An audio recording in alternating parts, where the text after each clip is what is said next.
Hi guys, Brad here, current BKB Cruiser Weight Champion. Just thought I'd drop that in.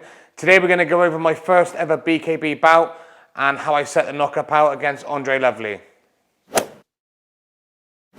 So it's the day of the fight, right? I turn up at the O2 Indigo.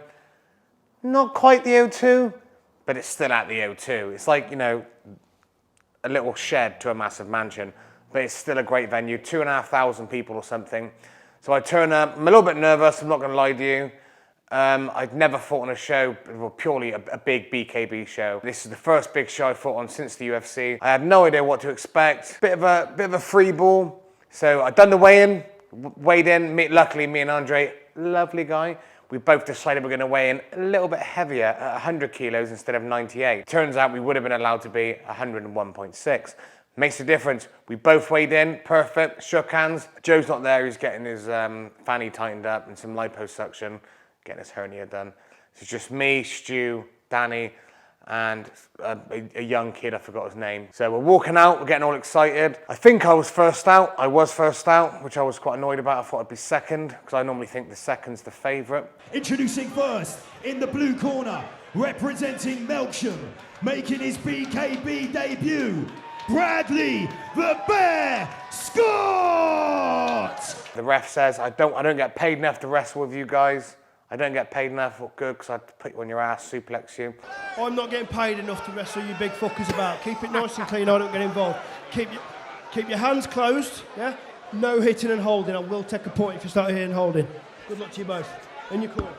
Let's get down to business. Then the referee says there's no hitting in the clinch. Now, I've been watching BKFC, I've been watching a lot of Travellers and Gypsies fight, and there's a lot of clinch work. He says there's none, so a bit of a shock to me as I've been training it in camp.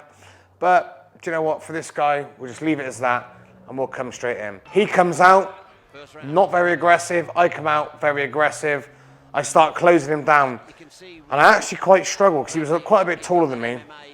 He had a longer reach. He was sort of going backwards, throwing arms, which is quite frustrating. The Klitschos used to do it a lot. It's quite defensive, right? And I was struggling to close him down. Very wide open hands as well. And the jab from Andrea Lovli coming straight through. So the commentary picked up on my stance, which they said was very MMA based. Believe it or not, that's what I've done. I'm an MMA fighter. Trained with a lot of pro boxers. I think my boxing is quite high level, considering I was never a pro boxer. I went for my pro boxing license, just never send off my medical, so I would have had it and I probably would have gone on to do quite well. But the difference is I like to stand quite relaxed here. I keep this hand high, my left hand I keep low. The reason I do that in MMA is if someone shoots, I can turn, underhook, whizzer. I like it here.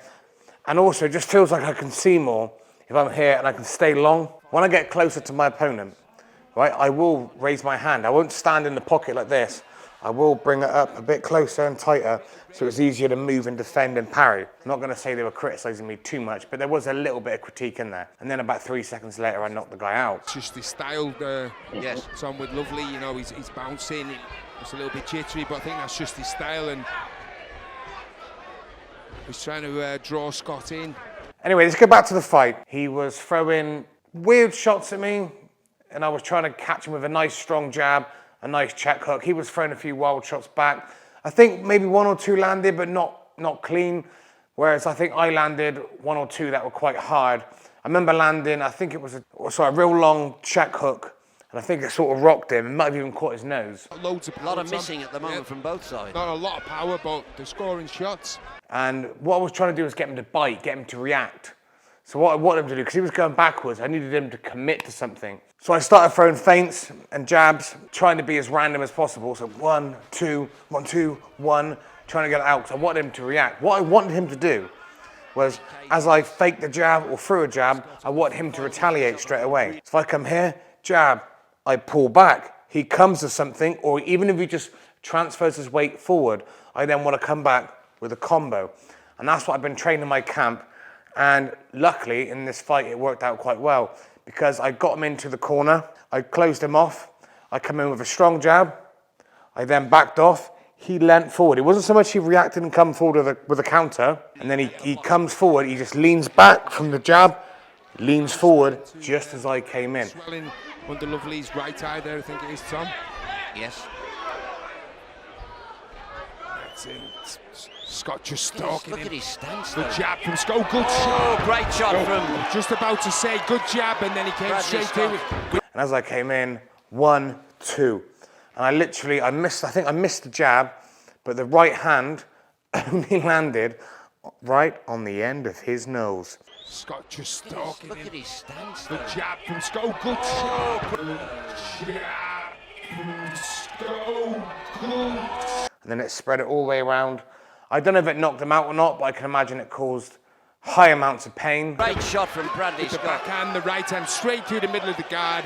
He ain't getting up from that, Tom. I think that's a broken nose or that's a bad cut. Blood pouring out. It's over. Not trickling out, it's pouring out, Tom. Another good thing about BKB, the referee has a body cam, same as the filth, the 5-0 the ops, right? And you can actually see, it's better than the camera, because the camera's on the outside of the ring, right? The outside, he is literally the closest person to you, sometimes closer than your opponent, and they get to see everything, including the fact that he could also record his comments, things along the lines of, your nose is spread across your face, mate. 5, 6, 7, just show me your face. 8, 9, 10, 11, 12, 13, if you're not by 15, 16, we're done. Stay there, stay there, stay there. I think he's broke this. I think he got the 17-second count and the ref waved him off. So now let's have a look at this technique a bit more close and I'll break it down for you. The winner by way of knockout, Bradley Scott! So one thing that Andrea Lovli was doing was that he was circling off to his left and walking onto Brad's power hand, which worked really, really great for this setup. And he did this real great kind of reaction. Once the punch hit, he kind of flapped in the air and he fell over. It was brilliant. Yep, so nice and square on, which makes total sense. Nice and simple. First of all, I want to get a reaction. I want to bait. So the whole fight was, I was feinting, throwing, feinting. I want to be in control of the distance. I want him to react to my feints or flinch. More importantly, in this Definitely case, flinched on the 1-2. Yeah. So the first jab landed, and it landed pretty clean because you see his reaction, you see his face screw up. Which then, when he came forward, he almost had his eyes shut. He wasn't really looking. He was kind of like a desperation, trying to throw something back. So the first left landed, bush. pull. He's then come forward, and by then you hit that. He did this. He turned off. Scott just stalking Look him. at his stance. Good though. jab from Scott. Good. Turned his face away as he circled this way, and you came perfectly across his nose. Yeah, a lot of respect for the guy, but it was just unlucky for his nose. As I hit him, watch this, he turned, just his nostrils were left out. And I felt really bad, because it didn't feel like, it felt like I hit nothing. Look at his stance. Good though. jab from Scott. Good. Oh, great shot from It felt really weird when I saw him drop to the floor, because it didn't feel like I'd hit him in any way at all. But he dropped, and I thought, well, did I hit him? And as I walked past, I just saw a lot of claret. And then It was like a luminous. It was it was like The proper lighting. Norwegian nightmare blood. It was like Freddy Krueger. It was like it was, wasn't it? Yeah. Normally, I always thought whenever you see blood on a canvas, you can't normally see it. It just sort of sinks in. No, this was like that strong It Norwegian pulled blood. up, and it was it proper pulled up, wasn't it? luminous, Real yeah. thick, and it was like you could. It's like a horror movie. Bless his cotton socks. But no, and then all of a sudden, you can't quite see it on the camera. I'm over here. Paul Andre gets up, and I saw his nose for the first time, and I was like, oh, he ain't getting back up. And it was literally, guys, I'm telling you, all across his face. If we can somehow find a picture of that, we will. But I think the medics put it back together pretty quick. So I'll show you one more time from this angle, okay, guys? Okay. Now we're going to show you again, guys, from this angle. Joe's got the old bitch mitts on, because of his little fragile desk fingers. Obviously, manual worker, desk fingers. Such a prick. All right, so here we go. He earns more money though, so he hasn't got rough hands like me. He's got little soft, delicate ones designed for fingering himself. Right, so we're here. So we're going to start off with a move. Nice stern jab. I commit with this jab. I think I've just thrown a fake first, so I'm not going to throw anything yet. I fake the first one. I come in. Now when I throw this one, I commit to it. I want to do some damage. I want him to respect my jab. Right, so from here, I step in, I step out. I'll do that again. Here, boom, out. Now, I've hit him. I don't know if I quite hit him or not, but I made him react. And then what he done from that, as I jabbed him, he leant back.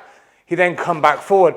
This is when I'm going to use my timing, hopefully my superior skill. He was very unlucky to get caught, really, because like I said, if he'd have moved just a little bit Half quicker, inch. if he'd have dropped and swiveled, He'd have been missed. gone. He'd have been gone, and he'd escaped out the back door. But he didn't move that front foot.